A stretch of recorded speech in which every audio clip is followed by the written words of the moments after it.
everyone, I am back with a haul video. I went on a bit of a book spree this past month. There was some books I saw on Amazon and I was just like, oh, I really want them, so I ordered them. I have so many books. I have a problem. It's great. Anyway, I ordered a bunch of books, and then there was also a book I picked up at a bookstore. So I'm going to go through them all. The first two are not necessarily spiritual books, so if you want, you can skip past. As you know, I am obsessed with GNR, obsessed with them. I have like a kind of a collection of books about them. Like whenever I see a book, I'll like pick it up. And so this one came out recently, and it's a Guns N' Roses FAQ. I believe it's British, Backbeat Books. And the thing about this book, I was a little disappointed that there wasn't more photos of the band. And not that I really need a book with a bunch of photos, because I do have those. But, you know, there aren't too many. Like there's this one, which I think we've all probably seen. There are pictures, but there are mostly of other bands. Some of them are of places.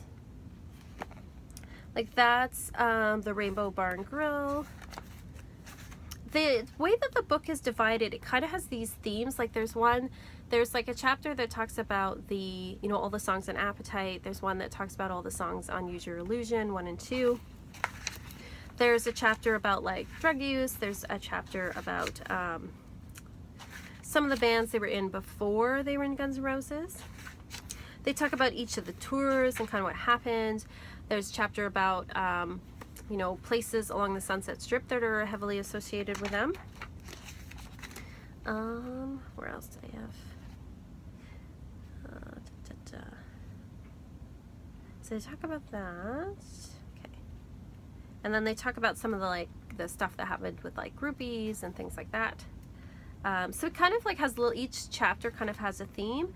But I kind of wish that there was more pictures. I mean, they have pictures of other bands that are kind of associated with them, but not a lot of pictures of Guns N' Roses. And I was like, okay, if you're going to have a book about Guns N' Roses, you should probably have some pictures of them. Oh, there's one about their feuds. So it is a very wordy book. So if you're looking for a fact-heavy, wordy book, I would say that this one, from what I've seen, and I haven't read the whole thing. Oh, look, finally, there's a picture of Slash. Look, there he is. With the Guns N' Roses pinball machine, which I remember playing. I remember playing that game. Yes, it was like in our, at my university, it was in one of the kind of areas that had like, you know, there was a cafeteria and kind of common era, and I would like play it all the time. This was like, probably like 93, 94, something like that. So yeah, so it's kind of interesting. I haven't read the whole thing, but I kind of took a cursory look through. So I think it's interesting that, you know, it has it's kind of divided by these different themes and stuff, and it talks about each album and each tour and kind of what happened and who each person is that's associated with the band and all this stuff. So it's kind of a fact-heavy, like wordy kind of book. I'll have to read it to give you a proper review, but if you're interested in that, or you don't know much about the band, you want to know more, then I would say go ahead and get this book. The next one I got was also, it's also a GNR themed one, and I'd heard about it. It is a graphic novel called Reckless Life, and it's a graphic novel. What can I say? It's a graphic novel. But from what I've looked through, I don't really like the style it's written in. It's this very awkward kind of third person kind of writing. And I find the images to be very busy. Now, I'm not a graphic novel person, so maybe that's just me. But I'll give it a whirl and see what I think of it. The cursory look through, I just found it kind of disjointed and didn't really tell like the whole story in a lot of ways. So I don't know. I'm gonna see what I think of it anyway. Okay, so on to the other stuff. So I bought a bunch of astrology books as well. Yay, astrology. So the first one I got is called Astrological Transits. And it's just like a big book with each planet transiting in the sign.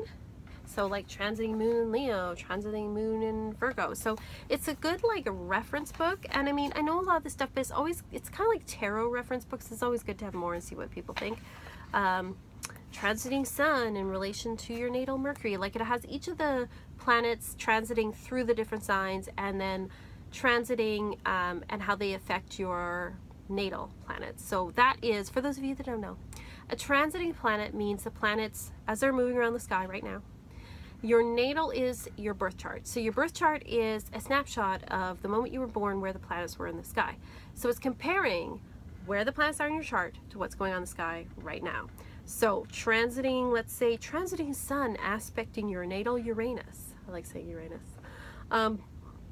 So the Sun right now in the sky is at a point where it's affecting the Uranus when you were born. So it gets kind of complicated, but it's a really good, so far what I've read of this is actually like really straightforward, quite easy to read. I think that is a good reference book. So that's that one there. The next one I got is Aspects in Astrology. Aspects are what the planets on your birth chart, how they affect each other just on the birth chart. Not what's going on in the sky right now, but just what's in your chart. This book is frighteningly accurate. I've been looking through it, and it was talking about things like I have Sun sextile Uranus and Moon square Uranus, as well as Moon conjunct Saturn, which I looked at and I was like, holy crap, this is me. And then I'll show you a hilarious one. Okay, there's Mars. I'm gonna look at the Mars Saturn aspects, because my Mars is sextile my Saturn. Okay, so there's a whole bunch of information about the aspects, but before they do, they have a few words here just saying kind of a general what it's about. So fear of fighting against authority, competition, strength and courage, domination, hard labor, and then the last term is heavy metal. And I think that's hilarious, because in this book, when I read it, I thought, why does it say heavy metal there? It's more about like associations with things like blacksmithing. But I thought it was really funny that it said heavy metal, because yes, so very funny. Apparently it's in my chart, I can't help it. Then when I was in a bookstore last week, I got this book, which I would really recommend. It's called Claiming Your Power Through Astrology, a Spiritual Workbook. Why could I not say that? Emily Clintworth. So this is looking at your chart from a spiritual perspective, and it has step-by-step, even for those of you who are not familiar with astrology and birth charts, could still get something out of it because it walks you through. But it really looks at all these archetypes. They look at the planets like archetypes, and the houses, the signs as archetypes, and gets you to think about your chart from a more archetypal point and spiritual point of view. And I'm really loving this book. Like, I just think it's a really neat way to look at things. There's each chapter kind of talks about, you know, this one's about your ascendant, your sun, and your moon. And then it always has a little work page for you to do at the end. So there's, each chapter has a little exercise for you to do at the end. So very step by step takes you through your chart, and also gets you to kind of compare your chart to others. I haven't quite finished this book, but I'm about halfway through, and I'm really enjoying this. So I highly recommend this particular book. The next book I got is, it's a very strange book. I used to have it, but I think I lent it to somebody and never got it back, or something happened to it. And I feel like it's the newer edition is bigger now anyway. It's called Pronoia, the opposite of paranoia. And it's about how the universe is conspiring for you. And it is a really strange book. I'm not sure how to describe it. It has these little pages like the Pronoia World News Network, which has all these kind of stories about things that are going right in the world, and about how, you know, you've got millions of bacteria that are all looking to help you in your body, and, you know, things like that. And then it gives you weird exercises to do, or even just think about. And weird, it's got all these weird phrases like through the whole book. It says, here's the catch about Pronoia. Life always gives you exactly what you need, exactly when you need it, but it doesn't necessarily give you exactly what you want, exactly when you want it. Talk about the differences between what you want and what you need. Write a letter to the person you'll be 1 year from today. Tell this future you that you've taken a vow to accomplish 3 feats by then. Say why these feats are most important to you than anything else. Describe them. Brainstorm what you'll do to make it happen. Draw pictures and make collages that capture your excitement about them. So things like that. So it's getting you to kind of be more positive and think more about the future. Bigger, better, more interesting problems. Like weird sort of chapters like that. And the book is huge. Like it's how many pages is it again? 388 pages. Okay. I'm totally opposed to all duality. Weird phrases like that. And this got weird quotes throughout.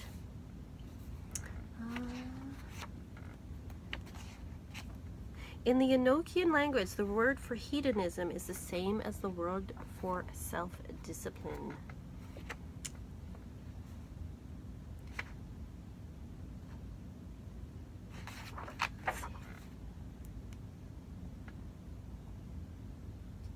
Your skin hosts more living organisms than there are people on the planet. Researchers detected traces of marijuana and cocoa leaves in the 17th century pipes found in the house where William Shakespeare lived. Eskimos use their refrigerators to keep their food from freezing. I think Inuit would be a better term, but rock music incites termites to eat wood at twice their usual rate. Glad I don't have termites then. In Kampala, Uganda, an unknown prankster shot gorillas with tranquilizer darts and dressed them up as clowns while they were unconscious. It's a brave person.